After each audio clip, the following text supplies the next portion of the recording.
Pabati naman po yung mga kasama po natin ngayon. Welcome sa inyo, lalo na po yung from Sabang. Salamat sa inyong pagsasamba rito. Pagpalain kayo ng Panginoon. Ngayong umaga, tayo po'y manalangin. Tayo po'y tumayo at mag-pray sa Panginoon. Let us pray. Father God in heaven, salamat po sa oras na ito. Ikaw po ay mabuti sa buhay po namin. Patawad po sa amin pong mga kukulang sa inyo. Linisin niyo yung puso namin, Panginoon. Sa aming pag-aaral ng mga salita, mataas po kayo, Panginoon. Buksan niyo po ang aming pangunawa at ang aming puso. Salamat po sa pangalan ni Jesus. Amen. Amen. Ngayon pong umaga, mga kapatid, ang pag-aaralan po natin ay passion for God, compassion for people. Ayan. So, yung salita pong passion, mga kapatid, may kinalaman po ito, mga kapatid, sa meron tayong matinding pagpapakita ng pagtitiwala sa Diyos. Matinding pagsunod sa Panginoon. Passion. Di po ba kapag po tayo ay kunwari, meron tayong gustong-gustong magawa, gustong-gusto nating marating, talagang pinagsisikapan po natin, tama po, pinagbubuhusan natin ng panahon. Sikat na sikat yung salitang passion, lalo na doon sa mga nagmo-modeling. Bakit anya ganyan lagi ang suot mo? Sabi nung iba, ay passion ko ito eh. Kasi parang gustong-gusto niyang gawin. Ayan. Dito po, pag sinabi pong passion, may kinalaman po ito sa masinhing pagbibigay ng damdamin sa isang bagay. Ang ating pag-aaralan ngayon ay yung passion of God, passion of Jesus. Naalala niyo po ba nung ang Panginoong Jesus ay ipako sa krus, Passion of Christ, yung pelikulang yon? Napakatindi ng pelikulang yon, yung The Life of Christ. Makita po natin doon kung paano siya nabuhay at pinako sa krus sa pagsunod po niya sa kanyang pong Ama. Ngayon, ang Panginoong Jesus po, nagpakita po ng matinding pagsunod sa kanyang Ama. Nagkaroon po siya ng, paano po niya ipinakita yung kanyang pagsunod sa kanyang Ama. Pagbibigay po niya ng oras. Nagbigay po siya ng oras sa kanyang pong Ama. Pansinin po natin, pagbibigay niya ng oras sa panalangin. Tandaan po natin, mga kapatid, ano nga pong oras yung ibinigay ng Panginoon? Meron po tayong dalawang pag-aaralan dyan, yung oras sa panalangin, tapos yung oras sa pagkikinig ng mensahe ng kanyang Ama. Pansinin po natin ang Lucas chapter sa Matthew chapter 4 verse 1, sabi po dito, pagkatapos, Jesus ay dinala ng Espiritu sa ilang upang tuksuin ng Diablo. Verse 2, doon 40 araw at 40 gabing nag-ayuno si Jesus at siya'y nagutom. Pasinin niyo po yung salitang nag-ayuno. Ang ibig sabihin po noon, hindi kumain, nanalangin lamang. Hindi kumain, hindi uminom. Ang ginawa lang po niya ay nanalangin sa Diyos. Ang salita pong yun ay pag-aayuno. Pasinin po natin, bago po siya magturo, siya po ay nagbigay ng oras sa pananalangin. Kaya pansinin niyo po, talagang matindi yung kanyang passion to pray. Ayan. Next po, mga kapatid, kung titingnan natin dito na pinaghandaan talaga po niya yung kanyang ministeryo. Hindi siya basta agad na nagturo, hindi siya agad basta nagpagaling ng may sakit, kundi yung kanyang buhay talagang ipinaghanda niyang mabuti. So yung preparation ng kanyang ministeryo ay napakatindi. Kaya ang result ay napakatindi rin. Ayan. Dito pa lamang makikita natin yung ginawa ng Panginoong Hesus, yung kanyang preparation sa kanyang ministeryo. 40 days po yan, mga kapatid, ng fasting. Napaka-tindi po ng kanyang pagsunod sa Panginoon. Kahit po siya nung bata pa, sa Lucas chapter 2 verse 52, kung makikita niyo dyan, patuloy na lumaki si Jesus, sumunlad ang kanyang karunungan, pinalugdan ng Diyos at ng mga tao. Bata pa po siya, mga kapatid, masunurin na siya sa kanyang ama. Bata pa lang siya, sinusunod na niya ang kalooban ng kanyang ama. Kaya, bata pa lang talaga, nagre-ready na o ready na ang Panginoon sa kanya pong ministry. Ang salita pong ministry ay yung paglilingkod. Kaya, pasalamat tayo mga kapatid, mga bata pa po kayo na kayo ay sumasamba sapagkat yan nga po ang preparation sa ministeryo. Kung ikaw ay tinawag ng Diyos na bata pa, go.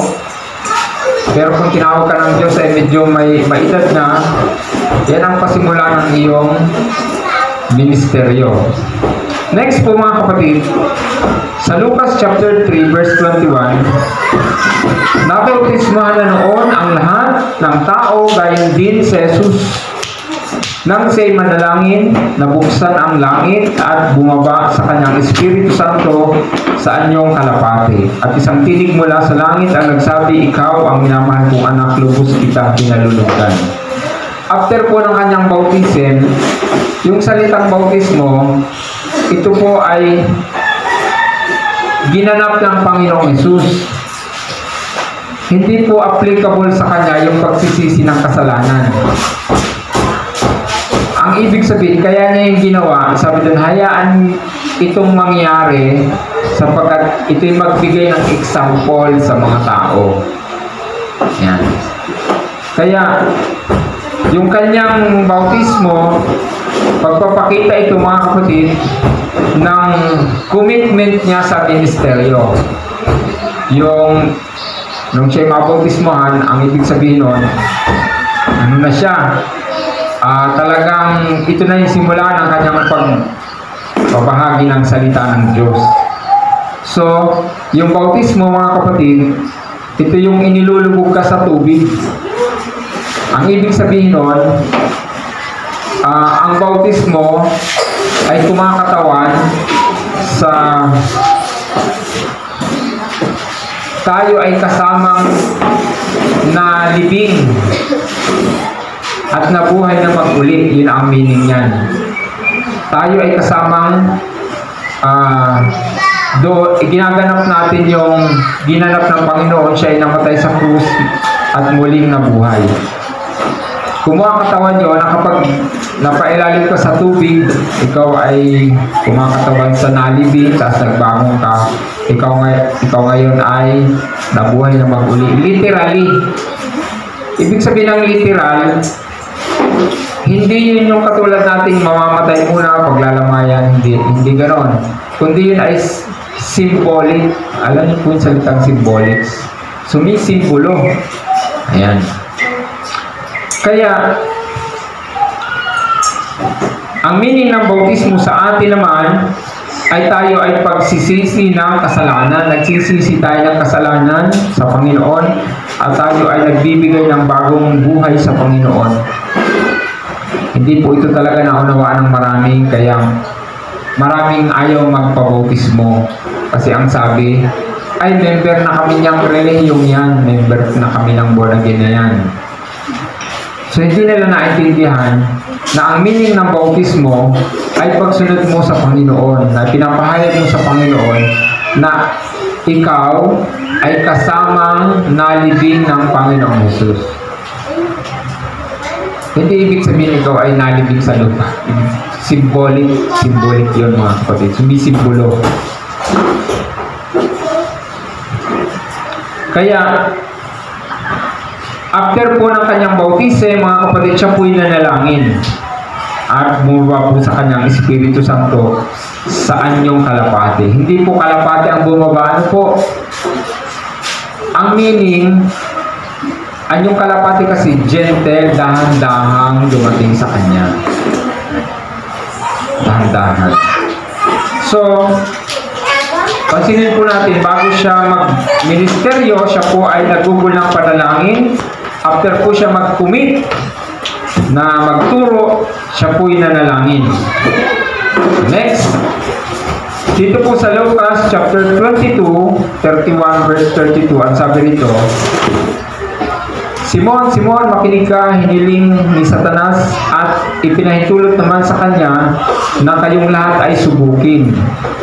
Subalit, idinalangin ko na huwag lubusang mawala ang iyong pananampalataya. At kapag nagbalik-loob ka na, patatagin mo ang iyong mga kapatid. So, dito, siya po ay nanalangin para sa mga alagad. Si Satanas po ay hiniling na silang lahat ay subukin. Ayan. Pero alam niyo po ba, ang Panginoong Hesus ay nag-i-intercede. Nananalangin po siya sa kanyang Ama na huwag lubusang mawala ang pananampalataya ng mga alagad. Kaya, itong katuruang ito, mga kapatid, tayo pong lahat ay natutukso, sinusubok. Pero, pansinin po natin, yung intercession ng Panginoon, tinutulungan niya tayong huwag mawala ang ating pagtitiwala sa Panginoon. Ayan. Ganun po siya, nanalangin po siya sa kanyang mga alagad. Next po, pati po yung kanyang mga kaaway, kanya na rin pong idinalangin. Lucas 23 verse 34. Sinabi ni Jesus, Ama, patawarin mo sila sapagkat hindi nila nalalaman ang kanilang ginagawa. Susundan niyo na lang po yung nakalagay dyan kasi hindi ko na naisulat yung mga verse. Pansinin natin, sino yung sinasabihan ng patawarin mo sila, Ama? Yung pong mga nag-uusig sa Kanya, yung mga kumakalaban sa Kanya. Pansinin po natin, kahit pala yung mga lumalaban sa Panginoon ay dinadalangin ng Panginoong Jesus. Kaya, nananalangin po siya sa kanyang Ama. Next po, siya po ay nananalangin na masunod ang kalooban ng Ama. Lucas chapter 22 verse 42. Ama, wika niya, kung maari ilayo mo sa akin ang sarong ito, gayon may hindi ang kalooban ko ang masunod kundi ang kalooban mo. Pansinin natin dito mga kapatid, ito po ay nakatakda na po siyang ipako sa krus. Sabi niya, nakikita po niya yung paghihirap na kanyang daranasin. Pero ang sabi niya, huwag ang kanyang kalooban. Kasi nung panahon yun po ay nagkatawang-tawa ang Panginoong Hesus. Napakahirap pong mararanasan po ito ng Panginoon. Pero ang sabi niya, huwag ang kalooban ko, kundi ang kalooban mo. Dahil ang kalooban ng Panginoong Diyos ang nasunod sa pagpapatawad, pagliligtas po niya sa mga tao. Ayan. So, ang point dito mga kapatid, meron po siyang time to pray. Yung kanyang passion sa kanyang Ama, meron siyang oras sa kanyang Ama. Meron siyang relasyon sa kanyang Ama na siya ay nakikipag-usap sa Kanya. Tama po ba mga kapatid? Yung passion to pray ng Panginoon ay nagbibigay siya ng oras, nagbibigay siya ng panahon sa kanyang Ama. Next mga kapatid, kung titingnan natin dito,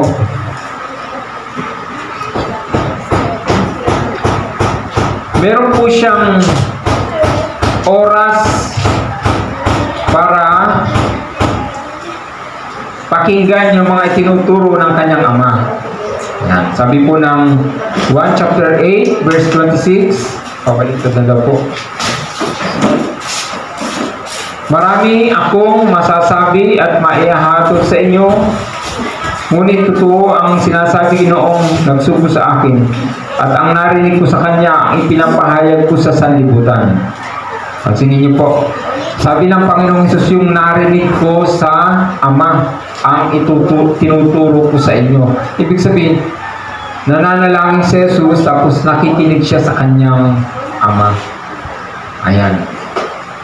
So, meron siyang time to pray, tapos makinig ng mensahe ng kanyang Ama. So, napakatindi yung passion ng Panginoon. Napakatindi yung kanyang pagsunod sa kanyang Ama, mga kapatid. Naunawaan po yun, mga kapatid. So, nagresulta po ito ng compassion for the people. Yung salita pong compassion ay ito yung matinding habag. Yung kanyang relasyon sa Ama nagresulta ng matinding habag sa mga tao. Mateo 14 verse 14, paglungsad ni Jesus sa dalampasigan, nakita niya ang napakaraming taong yaon. Nahabag siya sa kanila at pinagaling niya ang mga may sakit na dala nila. Pasinin po niyo, bakit po siya nagpagaling? Dahil nahabag po siya sa mga tao. Naawa po siya, mga kapatid. Kaya pansinin natin, ito yung resulta ng passion niya sa kanyang Ama. Yung kanyang pakikipagrelasyon sa kanyang Ama. Kaya, pansinin niyo po, kapag daw ang laging kasama natin ay masamang tao, ang result nito, masama rin tayo. Tama.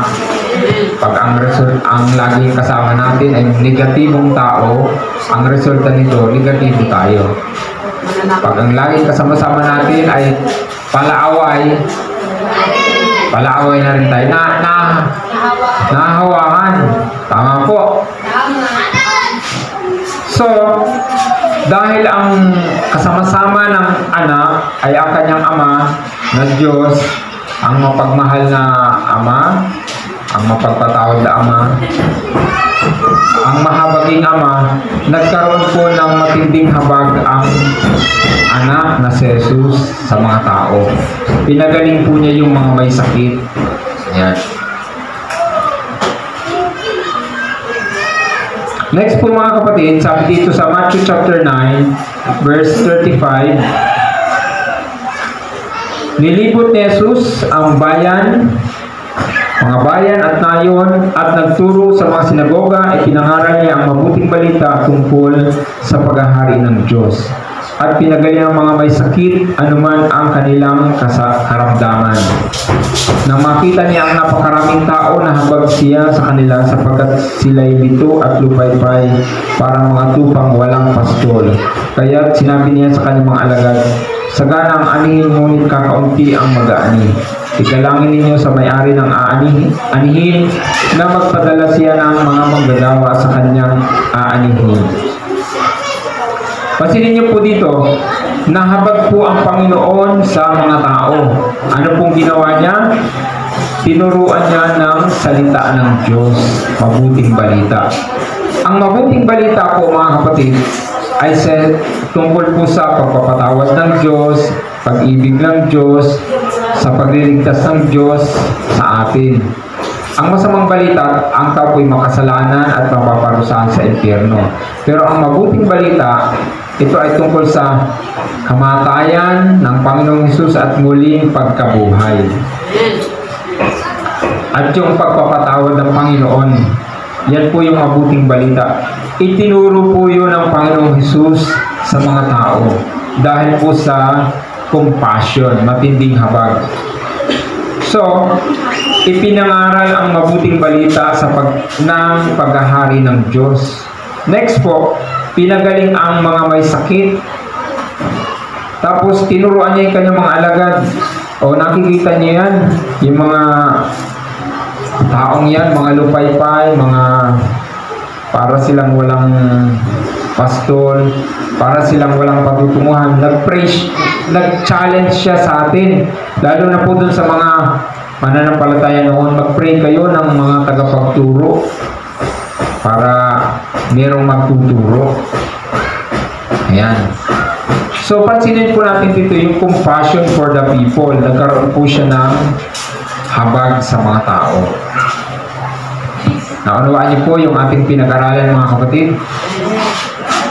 So, balikan po natin, passion for God. Yung una, ang pinag-aralan natin ay ang Panginoong Hesus. Tayo naman ang pag-aralan natin, tayo namang ang buhay naman natin. Pag sinabi nating passion for God, may kinalaman ito sa matinding pagsunod natin sa Diyos tulad ng Panginoon. Ang tinutukoy nito, ang ating panahon sa pananalangin. Meron pa tayong time to pray. Okay. Paano yung pinapanalangin natin? Di po ba ating idinatalye? Bago siya mag-ministry, nag-pray siya. Pagkatlipas ang bautismo, yung commitment niya, nanalangin siya. Sa panahon ng mga alagad ay sinusubok, natutukso, idinadalangin niya. Pati yung mga kaaway, dinadalangin niya. Pati yung kalooban ng Ama, dinadalangin niya. Ayan. Yun po yung ginawa ng Panginoon at yun po yung gusto ng Diyos sa mangyari po sa atin. Na yung prayer natin sa Panginoon. Kaya nga sa panahon ng panalangin, hindi lang yung Panginoon, pagpalain niyo ako, patawarin niyo po ako. Pati pala yung mga kaaway natin ay ipagpipray. Tama po mga kapatid, papanalangin.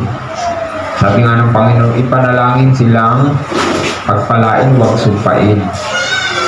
Napakahirap niyang gawin. Pero, magagawa po yan natin sa pamamagitan ng pananampalataya. Number 2 po, pansinin po natin yung ating pagsunod. Ang tinutukoy po dito. At yung ating devotion sa Panginoon. Ano po yun? Yung ating pag-aaral ng salita ng Diyos, pagbabasa ng salita ng Diyos. Ayan. Yan yung passion for God. Ang tinutukoy dito yung ating relasyon sa Panginoon. Yung pagbabalik loob natin sa Panginoon, yung paghingi natin ng tawad sa Diyos, yung muli natin pagbibigay ng panahon sa Diyos. Yan yung passion, di po ba? Kaya parang gusto mong makinig ng mensahe. Gusto mong manalangin. Di ba? Passion for God yun. Gusto mong mag-aral ng salita ng Diyos kasi nagkakaroon ka ng passion sa Panginoon.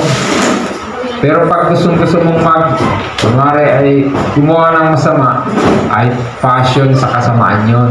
Tama po, mga kapatid. Passion yun doon. Ngayon, kung yung passion for God, mga kapatid, ay na-maintain po natin at ito po'y lumalago, magkakaroon tayo ng compassion for the people. Ayan. Ang tinutukoy dito, makakaya po nating magbahagi ng salita ng Diyos, makakaya po nating magministeryo, manalangin sa ibang tao. Kasi yung pagmamahal sa Diyos ang magtutulak sa atin para mahalin yung mga tao. Tama po. Dahil may mga taong, sabi rito, ay mga pwedeng mapunta po sa impyerno. Sabi nga dito sa Aklat ni Judas, verse 23, kahabagan ninyo, tulungan ang mga nag-aanilangan. Ay, verse 22. Yung 23, verse 23, agawin ninyo sila sa apoy. Ang iba na may kahabagan ninyo. Pansinin nyo po. Yung salitang, yung Judas 1:23, sabi din agawin ninyo sa apoy yung mga nahatulan na mapunta sa impyerno. So, ibig sabihin, ganito po ang meaning nun. Yung mga taong pupunta na sa impyerno, ang sabi doon ay, sila ay nakalista na sa apoy. Tama po. Ang sabi ng Judas, verse 23, agawin sila. Yan ang sabi ng salita ng Diyos.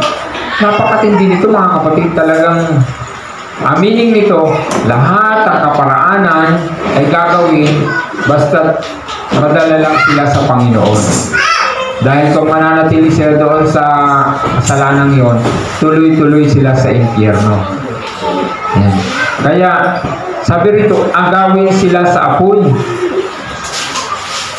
Magagawa po natin ito mga kapatid kung meron tayong compassion for the people.